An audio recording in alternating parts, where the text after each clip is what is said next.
जय हिंद दोस्तों, कैसे हैं आप लोग। आई होप आप लोग अच्छा ही होंगे। चलिए अभी हम लोग क्लास स्टार्ट कर रहे हैं। अभी हम लोग क्लास 11 का मैथमेटिक्स कर रहे थे। स्ट्रेट लाइन चैप्टर हम लोग स्टार्ट किए थे। स्ट्रेट लाइन में हम लोग का स्लोप जो निकाले थे ना, दो पैरेलल लाइन का भी निकाले थे, और इसके बाद हम लोग स्लोप निकाले थे दो परपेंडिकुलर लाइन का। अब देखिए यहाँ एंगल बिटवीन टू लाइन, अब दो लाइन के बीच में जो एंगल दिया रहेगा, ठीक है, और दो लाइन रहेगा, दोनों लाइन का स्लोप अगर दिया रहे तो हम लोग एंगल कैसे निकाल सकते हैं, ठीक है।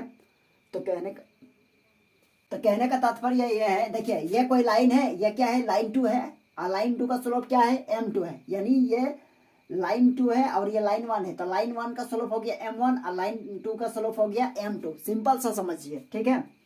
यदि ये लाइन वन का स्लोप m1 है और लाइन टू का स्लोप m2 है, तो ये दोनों के बीच में एंगल क्या बनेगा, कैसे बनेगा और कितना बनेगा, इसको हम लोग देखते हैं, ठीक है। तो इसका फॉर्मूला होता है tan theta equals to mod of m2 minus m1 1 plus m1 into m2, mod लगा दीजिए। बस यही हम लोगों को, यही वाला फार्मूला हम लोग को अप्लाई करेंगे और इससे हम लोग क्वेश्चन को सॉल्व करेंगे, ठीक है, ये वाला। तो हम लोग क्या देख पा रहे हैं यहाँ पर, यदि दो गिवन है और दोनों स्लोप के बीच में एंगल कितना बनेगा उसको हम लोग आराम से निकाल सकते हैं। या फिर यह हो सकता है, यदि दो लाइन है और उसमें से किसी एक लाइन का स्लोप हमें पता है और एंगल दोनों के बीच में, दोनों लाइन के बीच में एंगल यदि बन रहा है वो हम लोगों को पता है, तो हम लोग कोई अदर लाइन का स्लोप भी हम लोग क्या कर सकते हैं, फाइंड कर सकते हैं, ठीक है। तो ये वाला क्वेश्चन हम लोग सॉल्व करते हैं, एक एग्जांपल लेके हम लोग देखेंगे, ठीक है। आई होप ये समझ में आ गया होगा। अब हम लोग क्वेश्चन को अप्लाई करेंगे तो ज़्यादा समझ में आएगा। चलिए अब हम लोग एक एग्जाम्पल देखते हैं। एग्जाम्पल में क्वेश्चन में क्या हम लोगों को क्या कहा जा रहा है, क्वेश्चन में इस चीज को हम लोग समझेंगे।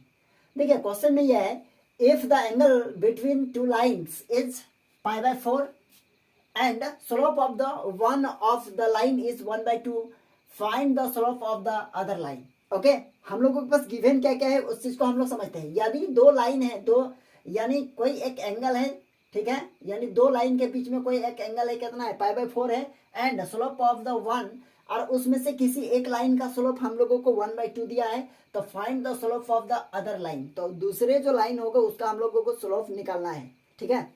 चलिए हम लोग इसको सॉल्व करते हैं। सबसे पहले यहाँ देखेंगे सॉल्व लिखेंगे और हम लोग लिखेंगे एज गिवन दैट। ओके, क्या क्या गिवन है, थीटा इक्वल्स टू, देखिए कितना है, π/4 है। अब देखिए ये एक स्लोप है, तो इसको m1 भी मान सकते हैं और m2 भी मान सकते हैं, ठीक है। तो यदि अभी हम लोग लिखेंगे नाउ, अब क्या मान लिए, m1 इक्वल्स टू क्या माने, या m2 मान लेंगे, m2 इक्वल्स टू 1/2 है। ओके, और m1 क्या है, m1 ही रहने देते हैं। इसका लिखेंगे वी नो दैट। तो क्या होगा बताइए, तो हम लोग फॉर्मूला जानते हैं, tan थीटा इक्वल्स टू, अभी अप्लाई किए थे, m2 माइनस m1, नीचे हो जाएगा 1 प्लस m1 इंटू, यह क्या हो जाएगा, m1 इंटू, यह हो जाएगा हम लोगों का m2 मॉड। अब यहाँ tan है तो थीटा का वैल्यू कितना है, थीटा का वैल्यू π/4, तो tan π/4 हो गया, और इक्वल्स टू इधर हो जाएगा कितना, m2 कितना है, m2 हम लोग माने 1/2, तो यहाँ लिखेंगे 1/2 माइनस m1, नीचे हो जाएगा 1 प्लस m2 को माने हैं, तो यहाँ हो जाएगा अब हम लोगों का कितना, 1/2 और इंटू 1/2 मॉड। चलिए यहाँ तक क्लियर हो गया होगा। यानी tan π/4 का वैल्यू कितना होता है, 1 हो गया, और इक्वल्स टू यहाँ लिखेंगे कितना, मॉड। अब मॉड ऑफ, यह हो जाएगा एलसीएम, यहाँ 2 ले लीजिए, यहाँ हो जाएगा 1 माइनस 2m1। ओके, नीचे एलसीएम लेंगे तो कितना होगा, नीचे भी हो जाएगा 2 होगा, यह वाला 2 यहाँ 1 के साथ मल्टीप्लाई हो जाएगा, तो हो जाएगा 2 प्लस m1। ओके, ये हो गया। अब हम लोग लिख सकते हैं 1 इक्वल्स टू, ऊपर में क्या होगा, ये और ये तो कट जाएगा, तो बच गया 1 माइनस 2m1, नीचे हो जाएगा 2 प्लस m1। ओके, तो 2 प्लस m1 इसके साथ मल्टीप्लाई करेंगे, तो 1 मल्टीप्लाई 2 प्लस m1 और इक्वल्स टू हो जाएगा 1 माइनस 2m1। कोई दिक्कत बिल्कुल नहीं होना चाहिए। अब हम लोग ये 1 से मल्टीप्लाई करेंगे तो इधर भी हो जाएगा 2 plus m1 equals to 1 minus 2m1। अब ये m1 इधर आएगा तो क्या होगा, प्लस होगा, तो यहाँ m1 है, m1 और प्लस 2m1 और इक्वल्स टू क्या हो जाएगा बताइए तो। इधर क्या बचा है, इधर 1 बचा है, ये इधर जाएगा तो कितना हो जाएगा, ये 2 है, उधर जाएगा तो -2 हो जाएगा। दैट मीन्स ये हो जाएगा 3m1 equals to -1, m equals to हो जाएगा -1/3। ओके, तो हम लोगों का एक स्लोप क्या मिल गया, एक स्लोप निकल गया -1/3। ओके, अच्छा इसका और एक कंडीशन हो सकता है, क्या कंडीशन हो सकता है, हम लोग यहाँ m2 को माने हैं ना, m2 को माने हैं क्या 1/2। यदि m2 को 1/2 मानेंगे यानी फर्स्ट वाला को 1/2 मानेंगे तो सेकंड वाला जो होगा ना वह -1/3 निकलेगा। ओके, अब ये तो नहीं कहा गया है कि ये फर्स्ट वाला है, यहाँ यानी दो लाइन है, दोनों लाइन में से कोई एक लाइन का स्लोप गिवन है। ठीक है, तो हम लोग पहला वाला को मान लिए यानी ये m2 को माने 1/2, लेकिन अगर इसको 1/2 मानेंगे तो यहाँ m1 को इस बार मानेंगे तो m2 अलग निकलेगा। ठीक है, यह चीज को समझना है थोड़ा सा, है ना। अब यहां लिखेंगे 9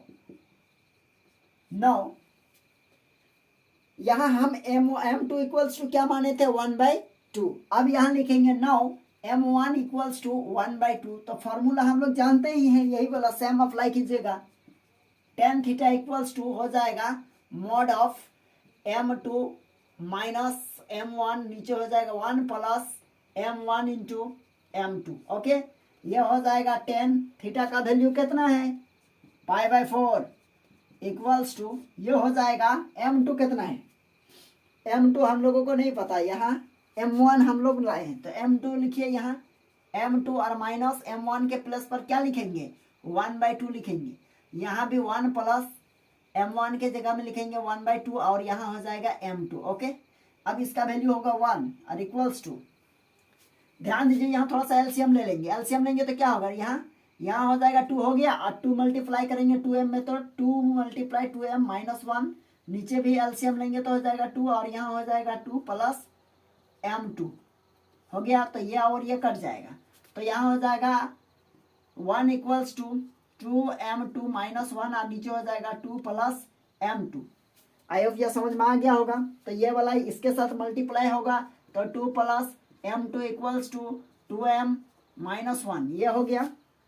अब क्या कर सकते हैं बताइए तो, देखिए डायरेक्ट शॉट, ये m को उधर ले जाएंगे तो कितना हो जाएगा, m को उधर ले जाएंगे तो कितना हो जाएगा, ये माइनस हो जाएगा तो m2 हो जाएगा, इधर लाएंगे तो क्या हो जाएगा प्लस हो जाएगा, तो m2 का वैल्यू कितना होगा, ये वाला -1 को इधर लाएंगे तो कितना हो गया 3 हो गया, और इधर क्या है यानी 2m है ना, और ये वाला m2 साइड में जाके माइनस हो जाएगा तो क्या बचेगा m2, तो दैट मीन्स m2 का वैल्यू क्या निकला 3 निकला। ठीक है, तो ये देखिए दो कंडीशन हो सकता है, एक कंडीशन यहाँ इसको हम लोग बोल सकते हैं केस 1 और केस 2, हम लोग यहाँ केस 1 लिख सकते हैं, इसको क्या लिखेंगे केस 1। ओके, केस 1 करेंगे तो ये होगा, और यहाँ हो जाएगा केस 2। तो केस 2 में क्या करेंगे, यदि हम लोग फर्स्ट में 1/2 जो है ना वो m1 है या m2 है ये हम लोगों को नहीं पता है, यदि हम लोग m2 को 1/2 माने तो हम लोगों का m1 जो होगा ना वो -1/3 निकलेगा, है ना। केस 2 में हम लोग क्या किए 1/2 को क्या माने m1 यानी लाइन 1 का स्लोप माने, और यहाँ हम लोग किसका स्लोप माने थे लाइन 2 का स्लोप, यदि 1/2 लाइन 2 का स्लोप है तो लाइन 1 का स्लोप ये होगा, और यदि लाइन 1 का स्लोप 1/2 है तो लाइन 2 का स्लोप 3 निकलेगा। आई होप ये क्लियर हो गया होगा। ठीक है, चलिए अब हम लोग एक्सरसाइज में देखेंगे। चलिए